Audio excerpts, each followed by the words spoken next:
Hi friends, ഇന്ന് വീണ്ടും ഒരു കേരമീൻ വിഭവം തന്നെയാണ് ഉണ്ടാക്കുന്നത് കേട്ടോ. അതിനായിട്ട് കുറച്ച് കേരമീൻ എടുത്ത് അതിനകത്തോട്ട് കുറച്ച് ഉപ്പും മുളക് പൊടിയും മഞ്ഞൾപ്പൊടിയും കുരുമുളക് പൊടിയൊക്കെ കൂടെ ചേർത്ത് നല്ലൊരൊന്ന് മിക്സ് ചെയ്ത് കേട്ടോ. മിക്സ് ചെയ്തിട്ട് അതിനകത്തോട്ട് ഇത്തിരി വെളിച്ചെണ്ണയൊക്കെ കൂടെ ചേർത്ത് വീണ്ടും ആ മിക്സ് ചെയ്ത മിക്സിലോട്ട് ഇത്തിരി വെളിച്ചെണ്ണയും കൂടെ ചേർത്ത് നല്ലപോലെ വീണ്ടും ഒന്ന് മിക്സ് ചെയ്ത് മാരിനേറ്റ് ചെയ്യാൻ വെച്ചു. ഇന്നിപ്പോൾ ഉണ്ടാക്കാൻ പോകുന്നത് വേറൊന്നുമല്ല, നമ്മൾ കേരമീൻ കൊണ്ടൊരു തോരൻ. അത് ചെറിയ ക്യൂബ്സ് ആയിട്ട് അരിഞ്ഞ കേരമീനാണ് കേട്ടോ. അതിനുശേഷം നല്ലപോലെ മിക്സ് ചെയ്തതിന് ശേഷം ഒരു 10-15 മിനിറ്റ് ഞാൻ മാരിനേറ്റ് ചെയ്യാൻ വെച്ചു.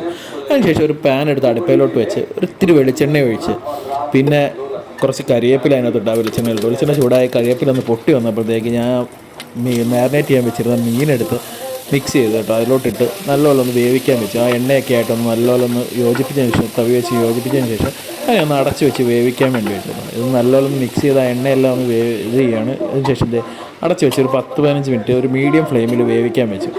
അപ്പോഴത്തേക്കും നമുക്ക് അരപ്പ് റെഡിയാക്കാം. കുറച്ച് തേങ്ങ എടുത്തിട്ട് അതിനകത്തോട്ട് കുറച്ച് ഉപ്പും മഞ്ഞൾപ്പൊടിയും മുളക് പൊടിയൊക്കെ കൂടെ ചേർത്ത് പിന്നെ കുറച്ച് കരിവേപ്പിലയും കുറച്ച് ചെറുതായിട്ട് അരിഞ്ഞ ഉള്ളിയും കൂടെ ചേർത്ത് നല്ലപോലെ ഞെരടി യോജിപ്പിച്ച് കേട്ടോ.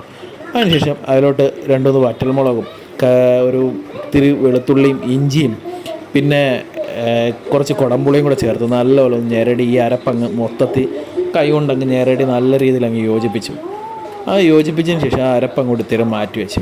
അതിനുശേഷം ഒരു ശേഷം പാതി വേവായപ്പോഴത്തേക്ക് ആ മീനിലോട്ട് 3-4 പച്ചമുളക് കീറി നെടുകെ കീറി അതിലോട്ടങ്ങിട്ട് വീണ്ടും അടച്ചു വെച്ച് വേവിച്ചു കേട്ടോ. അതിനുശേഷം ഏകദേശം ഒരു 1/4 ഭാഗം വേവായപ്പോഴത്തേക്ക് ഞാൻ പതിയെ ആ മീനെല്ലാം ഒന്ന് ഇളക്കി യോജിപ്പിച്ച് കഴിഞ്ഞാൽ ആ പച്ചമുളകും വെന്തതിന് ശേഷം ഒന്ന് ഇളക്കി യോജിപ്പിച്ച് കഴിഞ്ഞാൽ നമ്മുടെ അരപ്പ് നേരത്തെ അരച്ച് വെച്ചിരുന്ന ആ ഞെരടി വെച്ച അരപ്പെല്ലാം കൂടെ അതിനകത്തോട്ട് ചേർത്ത് അതിനുശേഷം ഇത്തിരി കഴുകി അരപ്പൊക്കെ കൂടെ ഒന്ന് ഇളക്കി യോജിപ്പിച്ചതിന് ശേഷം ആ അരപ്പ് ഒന്ന് കഴുകി ഇത്തിരി വെള്ളവും കൂടെ ഒഴിച്ച് ഒരു 10-15 മിനിറ്റ് വീണ്ടും ഒന്ന് മീഡിയം ലോ ഫ്ലെയിമിൽ വെച്ച് ഒന്ന് അടച്ച് വെച്ച് വേവിക്കുകയാണ് കേട്ടോ.